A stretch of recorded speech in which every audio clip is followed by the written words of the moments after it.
Bueno, vamos a avanzar hoy el tema del virus del VIH que produce la enfermedad del SIDA. Han pasado mucho más de 20 años desde que se reportó el primer caso clínico de la enfermedad llamada SIDA, que significa la S síndrome, es un conjunto de signos y síntomas. La I es inmuno, se refiere a la deficiencia del sistema inmunológico, de la deficiencia o disminución que produce el virus, y A adquirida, porque se produce un estado de, el paciente entra en un estado de inmunodeficiencia, disminución de sus células protectoras, lo cual va a desencadenar una serie de signos y síntomas en la última etapa de la enfermedad. ¿Cuál es la diferencia entre VIH y SIDA? El VIH, como estamos viendo acá en la figura, es el mismo virus. Este virus llamado VIH es el que produce la destrucción de las células de nuestro sistema inmunológico, especialmente de las células de los linfocitos T CD4. Y el SIDA, este es el signo del SIDA, es el síndrome, es decir, es el conjunto de signos y síntomas que corresponden a la última fase ya de la infección producida por este virus. Entonces el SIDA es un estadio ya clínico con signos y síntomas que deja al organismo sin defensas y es vulnerable a varias infecciones oportunistas producidas por virus, bacterias, por hongos, por parásitos. Hasta el momento no tiene cura ni vacuna y como ya dijimos es causado por el virus del VIH. No tiene vacuna porque es un virus que muta continuamente, por lo tanto no se puede obtener la vacuna, pese a muchos estudios de investigación que se vienen haciendo desde su inicio. Este virus fue descubierto y considerado como el agente de la naciente epidemia, que actualmente es una pandemia de SIDA, por el equipo de Luc Montagnier en Francia en el año 1983. Este virus tiene la forma esférica y dotado de una envoltura con una cápside proteica, como vemos en la figura. Pertenece a la familia Retroviridae y al género Lentivirus. Lentivirus porque es muy lento en producir la signo-sintomatología clínica. Existen dos serotipos, el VIH del tipo 1 y el VIH del tipo 2.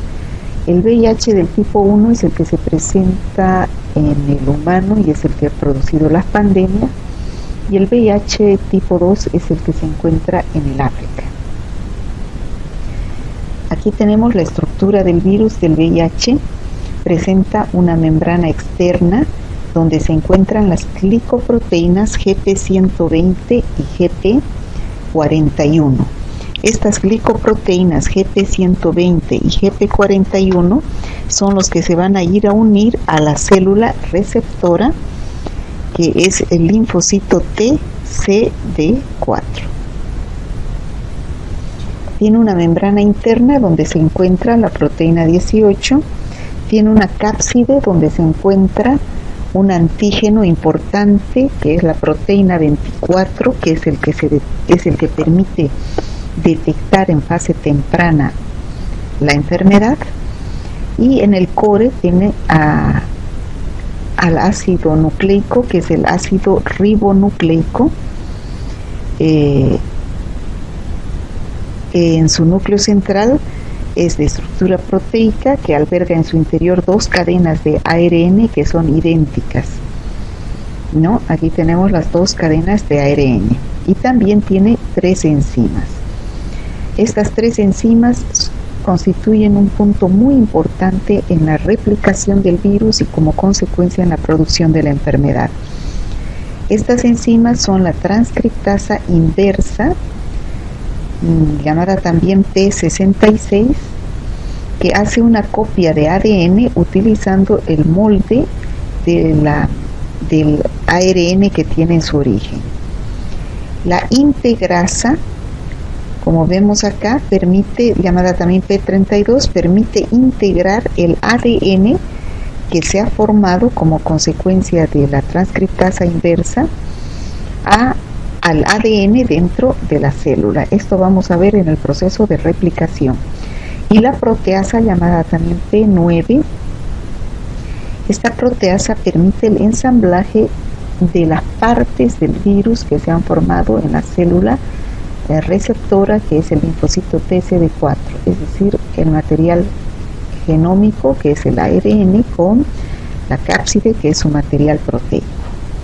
Si no hubieran estas tres enzimas, no se podría realizar la replicación del virus y como consecuencia la producción de la infección y enfermedad. Además, el genoma del virus, el material genético viral, tiene 3 genes estructurales y reguladores, que son el gen EMF, POL y GAG. El gen EMF es el que manifiesta a la GP120 y GP41, que son las glicoproteínas que se encuentran en la envoltura del virus. Luego tenemos el gen POL, que es el gen que produce las 3 enzimas que hemos citado, la transcriptasa reversa, la integrasa y la proteasa. Y el gen GAG es el gen de la cápside que codifica el antígeno importante, que es el antígeno P24, importante para el diagnóstico temprano directo de la infección por el virus del VIH. Ahora vamos a hablar cómo se produce la replicación del virus, que es similar a cómo se produce la replicación de los virus en general. Pero aquí tienen una acción importante las enzimas, las 3 enzimas que hemos citado, que son la transcriptasa inversa, la integrasa y la proteasa. Se produce en etapas. En la primera etapa está la fusión, que vamos a describir a continuación en forma más detallada. Aquí tenemos al virus del VIH y acá tenemos a la célula por la cual tiene afinidad el virus, es nuestras células de los linfocitos T, CD4, que es el punto blanco de acción. Son nuestras células de defensa que son atacadas por el virus. Entonces, primero el virus se fusiona con esta célula e ingresa su ARN. Luego actúa la transcriptasa inversa. Esta transcriptasa inversa es la que saca una copia del ADN, y esta copia del ADN ingresa al núcleo de la célula, que es el linfocito TCD4.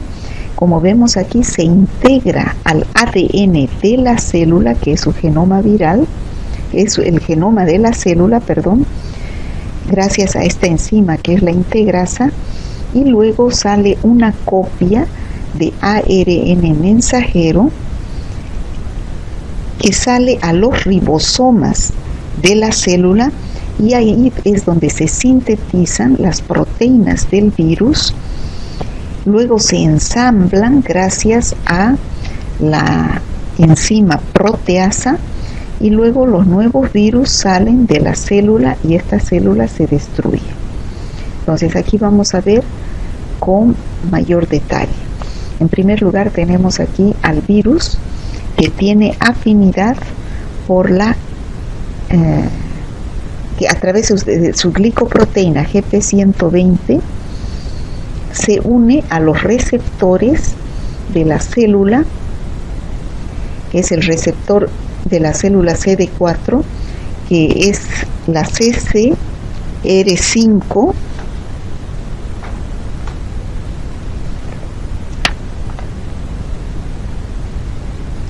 la CCR5 y la CCXR4, que son los receptores que están en la célula, y son los que se unen a las proteínas, glicoproteínas del virus, que son la GP120 y la GP41. Esa es la primera etapa de la invasión de una célula. Es un reconocimiento mutuo y acoplamiento de proteínas de la envoltura del virión, las GP120 y la GP41 y los receptores de la célula blanca, que es el linfocito TCD4, a través de sus correceptores, que son las CCR5 en los linfocitos T y la CCXR4 en los macrófagos y otras células receptoras. Aquí tenemos el virus que a través de la GP120 y la GP41 van a ir a fusionarse a la célula. Una vez que ingresa el ARN del virus, se produce por acción de la enzima transcriptasa inversa y convierte esta cadena de ARN viral en una cadena doble de ADN vírico. Luego actúa la enzima integrasa. Esta enzima integrasa es la que va a integrar ese ADN vírico al ADN de la célula, ¿no? Entonces se esconde el ADN vírico dentro del propio ADN de la célula anfitriona y el ADN del VIH integrado se llama provirus. Luego, la célula anfitriona recibe, este linfocito TCD4, recibe la señal para volverse activa. El provirus usa una enzima anfitriona llamada ARN polimerasa para crear copias del virus del VIH y segmentos más cortos, conocidos como ARN mensajero, que utiliza como modelo o patrón para formación de cadenas largas de la proteína del VIH. Luego se produce la síntesis de proteínas a partir del DNA viral. Aquí tenemos las proteínas virales, se sintetizan utilizando los mecanismos celulares. Luego se produce el ensamblaje a través de la enzima proteasa, que divide las cadenas largas de proteínas del VIH en pequeñas proteínas individuales. A medida que las proteínas pequeñas del VIH se unen a la copia de material genético del ARN del VIH, se ensambla una nueva partícula de virus gracias a la enzima llamada proteasa. Bueno, y estos virus ensamblados atraviesan la membrana del linfocito TCD4 y toman de esta su envoltura.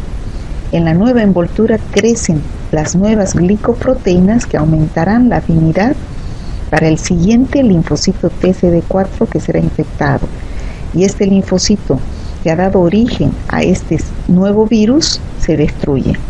Y es así que van disminuyendo los linfocitos TCD4 y van aumentando los virus, es decir, van aumentando la carga viral. Bueno, aquí tenemos un resumen de los pasos que hemos dado de la replicación viral. Para esto tenemos que entender qué es la carga viral. La carga viral es el número de copias de virus que pueden detectarse por ml. Esto se realiza a través de la PCR. Los linfocitos CD4 son nuestras células T helper, cuyos valores normales en nuestra sangre son de 600 a 1500 por milímetro cúbico. Estos valores normales tenemos que tomarlos muy en cuenta porque a medida que avanza la enfermedad producida por el virus del VIH, van disminuyendo hasta llegar a 200 por milímetro cúbico, donde ya se produce la última etapa y son atacadas por las infecciones oportunistas. Ya el SIDA es el síndrome clínico que ya tiene, como dijimos anteriormente, el paciente menor a 200 linfocitos TCD4 por milímetro cúbico, y la carga viral es mayor a 75.000 copias.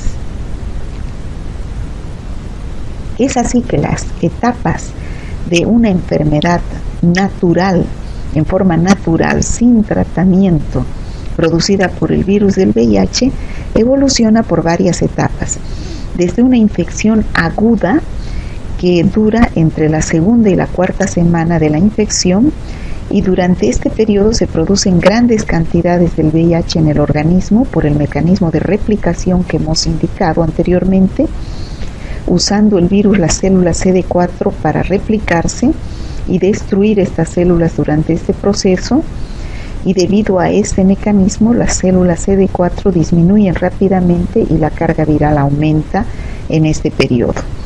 Luego entra en una segunda etapa que es de latencia clínica, donde hay inactividad o estadio latente que dura de 8 a 10 años. Durante esta fase el virus del VIH está activo, pero se reproduce a niveles muy bajos y probablemente el paciente no tenga síntomas o tenga unos síntomas inespecíficos. Luego entra ya cuando la carga, el recuento de células CD4 está por menor a 200 por milímetro cúbico, entra en la etapa SIDA, que puede durar de 2 a 3 años, y aquí es atacado por las enfermedades oportunistas producidas por virus, bacterias, hongos, parásitos que vamos a ver a continuación, y sobreviene la muerte del paciente. Entonces se ha permitido categorizar clínicamente a los pacientes que han sido infectados por el virus del VIH y han ingresado otros a la etapa SIDA, de acuerdo a la cantidad de las células CD4 que tengan en sangre, en 3 categorías, A, B y C. La categoría A, que es la fase asintomática, B con síntomas inespecíficos, y la C ya con etapa SIDA, con infecciones oportunistas. De acuerdo a la cantidad de células CD4, vamos a tener pacientes A1, A2, A3, B1, B2, B3, C1, C2, C3 respectivamente. Aquí tenemos en la categoría A que son pacientes con infección primaria o asintomáticos. En la categoría B tenemos pacientes que presentan signos y síntomas inespecíficos como candidiasis vulvovaginal o candidiasis oral, llamada también Muget, el carcinoma de cervix, que no es invasivo, la enfermedad inflamatoria pélvica. El paciente puede tener fiebre menor a 38 grados o diarrea de más de un mes de duración, generalmente son diarreas crónicas producidas por Cryptosporidium parvum. Puede sufrir de herpes zóster, tener una neuropatía periférica o púrpura trombocitopénica idiopática. En la categoría C ya se presentan las infecciones oportunistas, pueden ser bacterianas producidas por salmonela, septicemias por salmonela, o tuberculosis por Mycobacterium avium, las infecciones oportunistas producidas por micobacterias atípicas, o infecciones virales donde son importantes el citomegalovirus o el virus del herpes simple tipo 1 o tipo 2. Aquí tenemos un esquema de lo que es la historia natural de la infección por el VIH en las etapas que hemos hablado teóricamente hace un momento, y esto es en fase, tomando en cuenta el tiempo. Aquí tenemos las primeras etapas de la enfermedad en semanas y luego tenemos en años, y acá tenemos la carga de linfocitos TCD4, que son las células expresadas en células por milímetro cúbico. Ya dijimos que lo normal era de 600 hasta 1500. Es por eso, por ejemplo, que un paciente arranca, en un paciente que no está infectado, puede tener entre 1000 para arriba a 1200 linfocitos TCD4. Y al otro lado tenemos la carga viral. Un paciente que no está infectado, entonces tiene 0 linfocitos, tiene 0 virus del VIH, no tiene carga viral. Entonces aquí tenemos el día 0, el día que el paciente es infectado, que sufre una infección primaria, ya sea por relación sexual o por transfusión o por transmisión congénita, que son los tres mecanismos de transmisión. Entonces en una primera etapa se produce una infección primaria una infección primaria donde el virus se replica activamente y eso hace que se replica activamente, sube la carga viral y bajan los linfocitos T, CD4.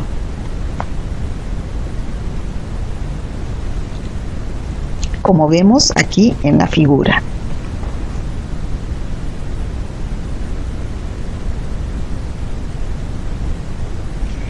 Entonces, en esta infección primaria puede que se presente el síndrome de infección aguda, que es donde se produce una diseminación viral, donde puede haber una linfadenopatía temprana o un síndrome gripal parecido a una gripe, ¿ya? Luego pasa a una segunda etapa, que es de latencia clínica, que puede durar entre 8 a 10 años.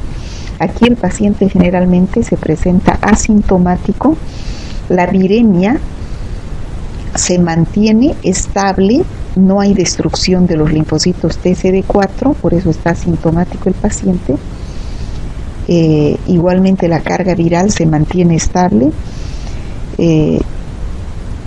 Los anticuerpos aquí ya empiezan a detectarse a partir de la cuarta a octava, desde la cuarta hasta la sexta semana empiezan ya a manifestarse los anticuerpos IgM, IgG, y luego los linfocitos después de los 8 a 10 años empiezan a descender gradualmente, porque el virus empieza nuevamente a replicarse y hasta que la carga viral se aumenta considerablemente, lo cual hace que los linfocitos TCD4 bajen hasta niveles de 200 por milímetro cúbico. Entonces aquí aparecen las infecciones oportunistas por bacterias, virus, parásitos, hongos, y el paciente muere por cualquiera de estas infecciones oportunistas. En el caso de que no exista tratamiento. Aquí vamos a describir las fases de la enfermedad. Como dijimos, en el estadio 1 existe una infección aguda desde el inicio de la infección, que ha sido por transmisión sexual, transfusión sanguínea o congénita. Puede durar de 2 a 4 semanas después de la exposición. Aparece linfopenia, es decir, los leucocitos están disminuidos, los virus están aumentados, hay disminución de la CD4, los test serológicos dan negativos, o sea, los primeros 10 días no hay cómo detectar al virus, ni por métodos directos ni indirectos, y los síntomas que aparecen son un síntoma parecido a una gripe, es un cuadro pseudogripal donde aparece el paciente con fiebre, dolor de cabeza, adenopatías, cansancio, mialgias y odinofagia, ¿no? Estos síntomas desaparecen en 2 semanas. Luego aparece el estadio 2, que es la fase asintomática, donde el paciente luce sano, no hay manifestaciones clínicas, puede durar entre 8 a 10 años.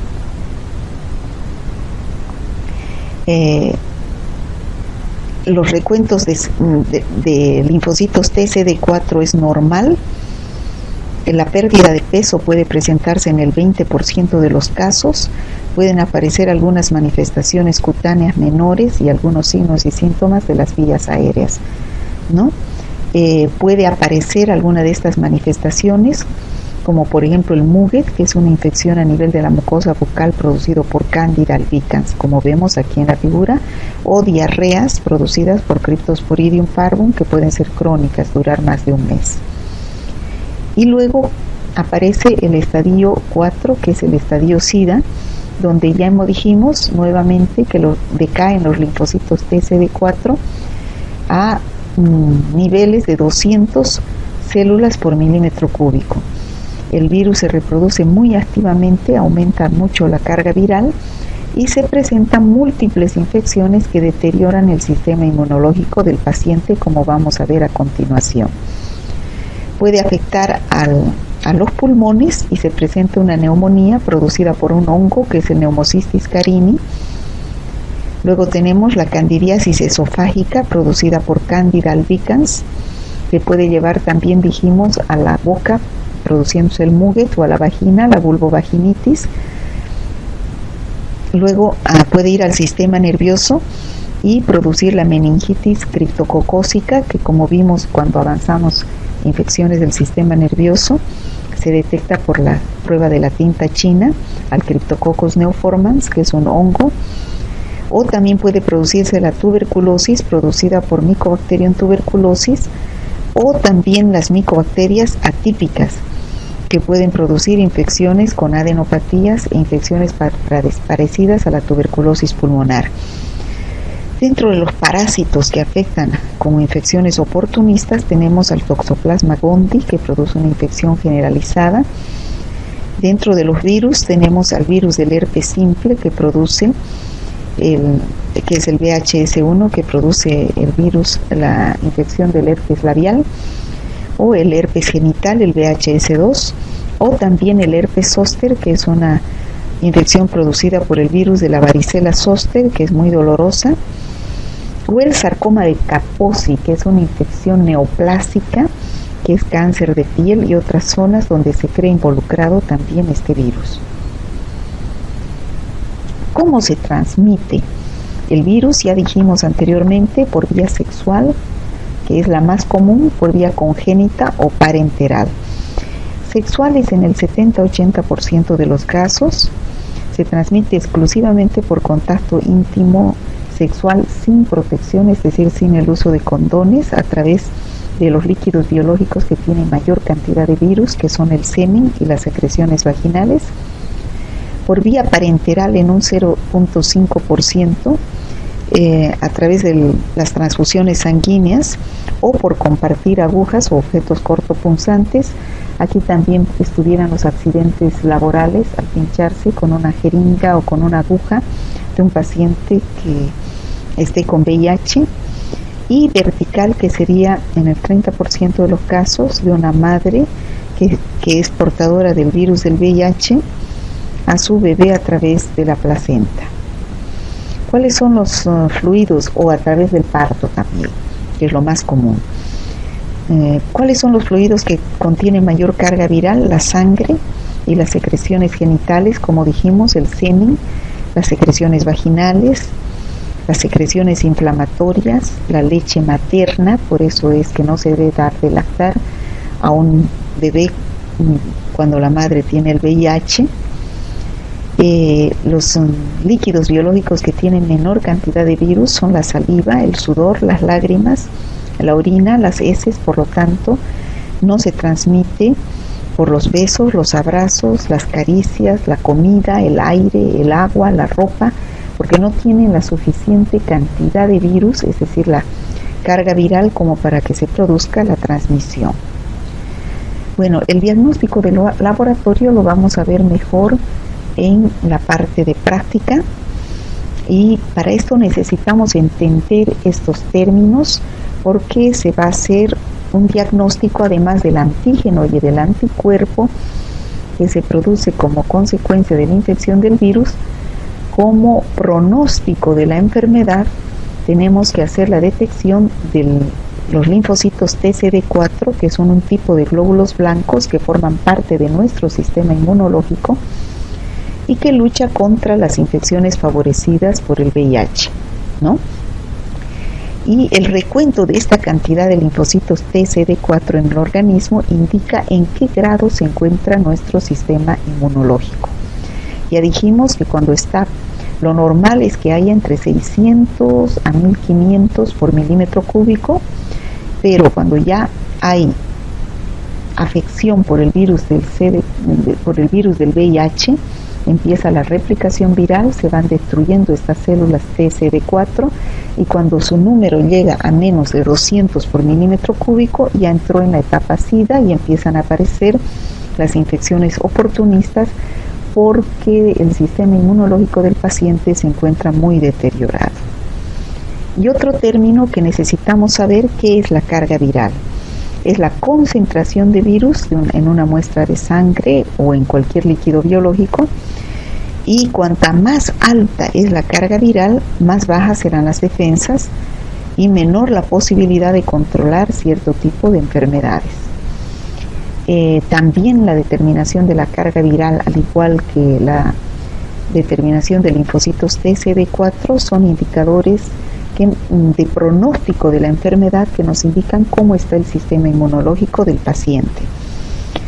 Es el marcador de la respuesta al tratamiento antirretroviral más sensible, rápido y fiable. O sea, se determina la carga viral para ver también cómo se encuentra. Si estamos haciendo tratamiento con antirretrovirales, esa carga viral tiene que ir disminuyendo. La carga viral se correlaciona directamente con el pronóstico clínico, el riesgo de transmisión viral y el recuento de linfocitos T CD4. A mayor carga viral, menor cantidad de linfocitos T CD4. ¿Cuáles son los análisis que se debe pedir? Vuelvo a repetir, esto se lo ve mejor en práctica. Tenemos métodos como el ELISA, que detecta antígenos y anticuerpos. El Western blot, que generalmente se aplica en la fase tardía o de latencia de la enfermedad, que detecta anticuerpos, es una prueba confirmatoria, y las pruebas rápidas que detectan anticuerpos. Y también se pide en el laboratorio, como dijimos, para hacer como indicadores para hacer seguimiento al paciente, los linfocitos TCD4, el recuento y la carga viral a través de las proteínas de la reacción en cadena de la polimerasa, PCR. Como dijimos anteriormente, aquí tenemos el punto 0 y cómo se encuentran estos indicadores en el plasma en función del tiempo. Hemos dicho que los primeros 10 días no existe nada para detectar, ni antígeno ni anticuerpo, y a partir del 10º día ya podemos detectar el ARN viral a través de la PCR, que encuentra su máxima expresión a los pocos días de la infección, a partir del día 10, y luego a partir de la segunda semana empieza a subir la proteína, el antígeno viral, que es la proteína 24, que se puede detectar por el ELISA, pero el ELISA que detecta el antígeno, que es la proteína P24. Luego, recién a partir de la 4ª, 6ª semana empiezan a elevarse los anticuerpos, apareciendo primero la IgM, que luego cae, y después aparece la IgG, que se mantiene durante toda la vida del paciente. Bueno, aquí tenemos que se debe pedir 2 pruebas, que es la prueba de ELISA o la prueba rápida, donde aquí tenemos el diagnóstico, donde hay una zona que se llama desde el día 0 hasta el día 10, como dijimos anteriormente. Esta fase se llama el periodo de eclipse, donde no hay detección ni de antígeno, ni de anticuerpo, ni del ARN viral. A partir del día 10 recién se detecta el ARN del virus por la técnica de la PCR. Luego tenemos la proteína 24. A partir de la segunda semana, la proteína 24 por la técnica de ELISA, pero la que detecta antígeno, y recién después de la 4ª, 6ª semana aparecen los anticuerpos IgM y después IgG, que se mantienen durante toda la vida del paciente. Entonces tenemos diversas técnicas: ELISA, pruebas rápidas y la PCR. Y aquí tenemos la notificación a partir de la confirmación del laboratorio. Aquí tenemos el escenario A. Cuando la prueba de ELISA o prueba rápida nos da no reactivo, el reporte será negativo. Y se debe repetir la prueba en 3 meses según los factores de riesgo y los criterios clínicos. Es decir, si es un paciente que tiene algún factor de riesgo, por ejemplo, si es una trabajadora sexual o un trabajador sexual, si es drogadicto intravenoso, si es promiscuo, ¿no? Tiene relaciones sexuales con varias parejas, entonces, y da la prueba rápida o ELISA da negativo, entonces hay que hacerlo la repetición a los 3 meses. El escenario B es cuando las 2 pruebas de ELISA o prueba rápida dan positivas. Entonces el reporte debe ser positivo y se debe notificar el caso y reportar al programa de ITS-SIDA. En el escenario C es cuando la prueba rápida o ELISA da positiva, pero la segunda prueba da negativa. Entonces se hace una tercera prueba que es el Western blot, que es la prueba confirmatoria, o también puede ser la inmunofluorescencia, dependiendo de lo que sea accesible. En nuestro país utilizamos el Western blot, que es la prueba de confirmación. Si nos da positivo, y aquí ya se prueba la carga viral.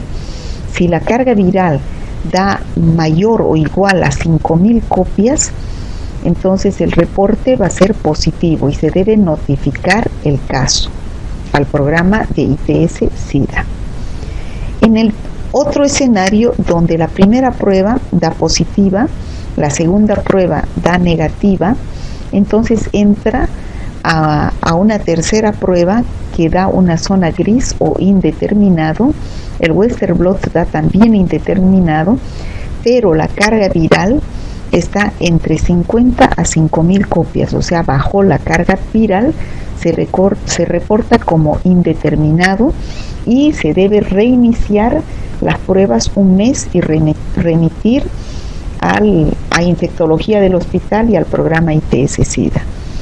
Y en el escenario E, que es el último escenario, nos da positiva la primera prueba, la segunda prueba nos da negativa, la tercera prueba, si es ELISA, nos da negativa y el Western blot también nos da negativo, y la carga viral nos da indetectable, o sea, no existe carga viral, lo informamos negativo. Pero de acuerdo a las personas, si tienen algún factor de riesgo, tenemos que probar las mismas pruebas después de 3 meses. Como norma técnica para el diagnóstico de laboratorio se dice que se debe hacer una prueba de screening por lo menos una vez en su vida todas las personas que sean sexuales activos, es decir, de los 13 hasta los 64 años y las embarazadas. Todos deben hacerse alguna vez en su vida una prueba de screening. Ahora, un screening anual deben hacerse todas las personas que pertenecen al grupo de riesgo, como por ejemplo los que usan drogas endovenosas, los trabajadores sexuales, los que tienen relaciones sexuales de hombre a hombre porque hay mayor riesgo de infección, y los promiscuos. Luego tenemos aquellos en los cuales se tiene que pedir la detección del antígeno de la proteína 24, porque este da positivo entre la 1 a las 12 semanas posterior a la infección y tiene una sensibilidad del 99%. Es una prueba temprana de detección rápida por ELISA de 4ª generación. Después vamos a hablar qué es ELISA de 4ª generación. Luego tenemos otra prueba que está indicada, que es la PCR, que detecta el RNA viral a partir de un rango de 20 copias por ml. Y luego debemos hacer la determinación de los linfocitos TCD4, el recuento, que ya dijimos no es para hacer diagnóstico, pero sí es para hacer seguimiento, ya que hay pacientes que pueden ser normales sin el virus del VIH y anormales con el virus del VIH. Entonces, en el periodo 1 empieza a levantarse el ARN viral. Hay pruebas que miden 40 copias y pueden dar positivo ya en un paciente a partir de la segunda semana. En el día 15 a 20 de la enfermedad ya se eleva, como dijimos anteriormente, el antígeno, que es la proteína P24, que se utiliza para el diagnóstico de una infección temprana. Y ya dijimos, se mide mediante el método ELISA de cuarta generación como prueba de diagnóstico. En el día 20, ya el ELISA de cuarta generación para ver si hay formación de anticuerpos IgM. Y en el día 25 ya se puede pedir Western blot, que detecta anticuerpos. Ya en la etapa tuviéramos a partir de los 180 días el SIDA en su fase crónica, ¿no? Aquí tenemos las pruebas de ELISA cuando hablamos de primera, segunda, tercera y cuarta generación. Esto se refiere a la sensibilidad y especificidad de la prueba. El de primera generación solo detecta IgG porque su antígeno es un lisado viral proveniente de un cultivo de virus de VIH, no es muy sensible ni específico. La de segunda generación también solamente detecta IgG, pero ya su antígeno es de proteínas recombinantes y de péptidos sintéticos. Las de tercera generación ya son más sensibles y específicas porque ya detectan, además de la IgG, la IgM.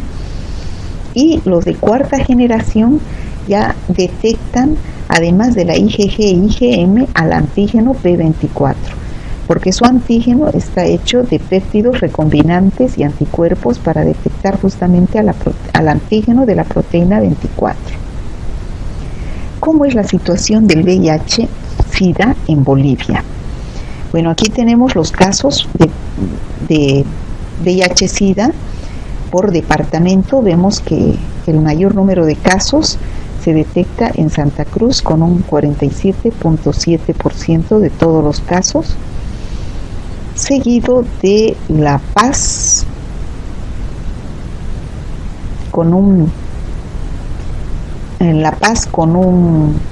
28.45% y luego Cochabamba con un 19%. Tomando en cuenta hasta el año 1984, donde se empezó a estudiar el virus, hasta el año 2018, tomando en cuenta el grupo etario que tenemos aquí a la izquierda y el sexo, vemos que más se han presentado casos en hombres que en mujeres. Y la edad donde más se presentan casos es en los jóvenes, edad sexual activa, a partir de los 20 años hasta los 34 años. Son la mayor cantidad de casos que se presentan en Bolivia. Ahora vamos a hablar de tratamiento. ¿Qué es un tratamiento antirretroviral? Son los medicamentos que se utilizan en contra de un retrovirus, que es el virus del VIH, ¿no? Estos antirretrovirales detienen, controlan y reducen la concentración del VIH en la sangre. Y vamos a hablar de Targa. ¿Qué es Targa? Es el tratamiento antirretroviral de gran actividad. Es una combinación de 3 tipos de medicamentos antirretrovirales que controlan la cantidad de virus en la sangre y mejora el sistema de defensa del organismo. ¿Cuáles son estos antirretrovirales? Estos antirretrovirales van a ir a actuar en contra de la replicación viral. Y hemos dicho que en la replicación viral actúan las enzimas del virus, que son la transcriptasa inversa, la proteasa y la integrasa. Entonces existen medicamentos, como vemos aquí a continuación, los que inhiben a la transcriptasa reversa, análogos de los nucleósidos, donde está la acidobudina, la lamivudina, la estabudina, la didanosina, el tenofovir, que es el más común, ¿no? Luego tenemos los inhibidores de transcriptasa reversa, no análogos de nucleósidos, la neviparina y el efavirenz. Luego tenemos inhibidores de la proteasa, el indinavir, ritonavir, lopinavir, nelfinavir, ¿no? Y luego tenemos también a los inhibidores de la integrasa, ¿no? Dentro de los inhibidores de todos estos, los que más se utilizan son el tenofovir. ¿Cuáles son las metas de hacer tratamiento con antirretrovirales? Los antirretrovirales controlan la replicación viral. Como hemos visto, al actuar estos antirretrovirales sobre las diversas enzimas, van a inhibir a estas enzimas hagan su función. Que ya dijimos anteriormente, si actúan sobre la transcriptasa reversa o transcriptasa inversa, por ejemplo, estos antivirales van a evitar que la transcriptasa inversa haga una copia del ARN del virus a ADN del virus, a ADN, ¿no? Para que ingrese al ADN de la célula. Y ahí van a actuar los antirretrovirales que actúan sobre la enzima integrasa. ¿Qué más hacen estos antirretrovirales? Previenen o desaceleran la inmunodeficiencia progresiva. O sea, pueden mantenerlo durante muchos años al paciente en etapa de latencia sin presentar ningún signo o síntoma.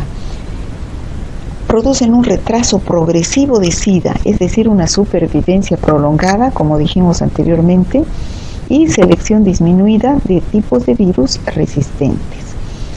La meta principal de la Organización Panamericana de la Salud es que se debe cumplir la regla del 90 para el 2020 y la del 95 para el 2030. ¿Qué significa esto? Que para el año 2020 se tienen que dar diagnóstico, se tiene que haber identificado mediante el diagnóstico al 90% de los pacientes, los cuales también son susceptibles a recibir tratamiento antirretroviral. Y en el año 95, entonces tiene que detectar al 95% de los pacientes contra el virus del VIH y se tiene que dar asimismo tratamiento antirretroviral. Estas son algunas de las infecciones oportunistas que son atacadas, que atacan a estos pacientes que ya tienen una carga viral porque tienen ya una carga viral elevada y una concentración de linfocitos TCD4 por debajo de los 200 por milímetro cúbico. Tenemos las bacterias como la tuberculosis, que produce manifestaciones pulmonares típicas de tuberculosis pulmonar, y también infecciones atípicas producidas por micobacterias atípicas. También tenemos infecciones oportunistas producidas por hongos, donde hemos visto a la Candida albicans, que produce candidiasis en la mucosa bucal, que vemos acá en la figura, que es el muget, estas manchas blancas que se observan en la mucosa bucal. También a nivel del sistema nervioso tenemos al Cryptococcus neoformans, que produce meningitis viral. A nivel de los pulmones tenemos a este hongo, que es el Pneumocystis jirovecii, que produce una neumonía atípica, y también al Histoplasma capsulatum, que produce infecciones a nivel de los pulmones. El Cryptococcus, como hemos visto anteriormente, se detecta por medio de la prueba de la tinta china. Y el Pneumocystis jirovecii, que generalmente aparece cuando la cantidad de linfocitos TCD4 es menor a 200 células por milímetro cúbico. Y dentro de los virus que producen infecciones oportunistas tenemos, como vemos aquí en la figura, el herpes zóster, que es el virus de la varicela zóster, que produce la enfermedad llamada herpes zóster, que estamos viendo aquí en la figura. Los citomegalovirus, el virus del herpes simple, el VHS1 y VHS2, el molusco contagioso que vemos acá en esta figura.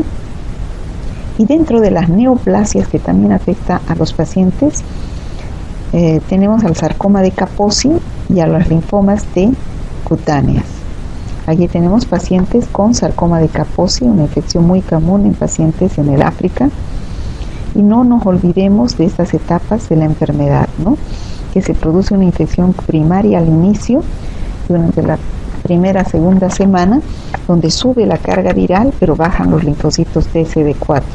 hasta que alcanzan una estabilidad que puede durar de 8 a 10 años, que es la fase de latencia clínica, y luego los linfocitos TSD4 bajan y la carga viral aumenta, ¿no? Y esto es un periodo que no dura más de 2 años para que el paciente fallezca con una de las infecciones oportunistas.